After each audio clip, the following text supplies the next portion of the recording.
આજની વાત મારે આજે આપને એક વાત કરવી છે. આપણા બધાની જિંદગીમાં એક ટ્રિગર પોઈન્ટ હોય, ખરું ને?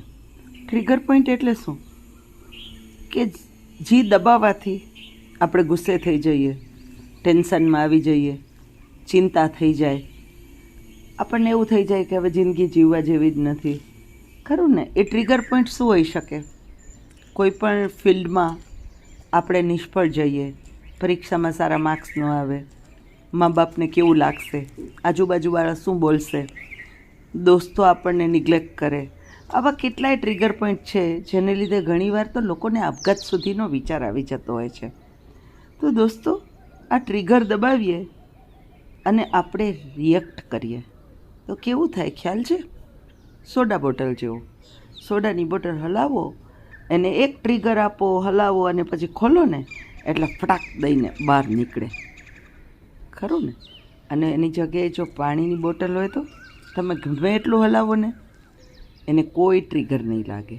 તો મોરલ ઓફ ધ સ્ટોરી શું મારા વાલા મિત્રો? આપણે આપણું ઓબ્ઝર્વેશન કરવાનું છે કે કોઈ ટ્રિગરને લીધે આપણે રિએક્ટ તો નથી કરતા ને.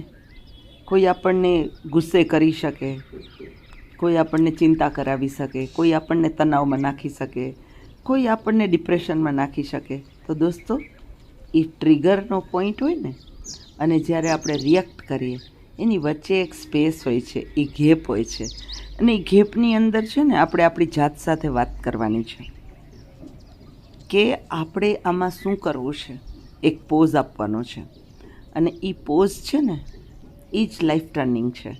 પોઝ આપશો ને તો આપણને ખ્યાલ આપશે કે આપણું રિમોટ કોઈના હાથમાં ના અપાય, એટલે આપણે રિએક્ટની બદલે રિસ્પોન્સ કરશું. અંજુમાના જય શ્રી કૃષ્ણ.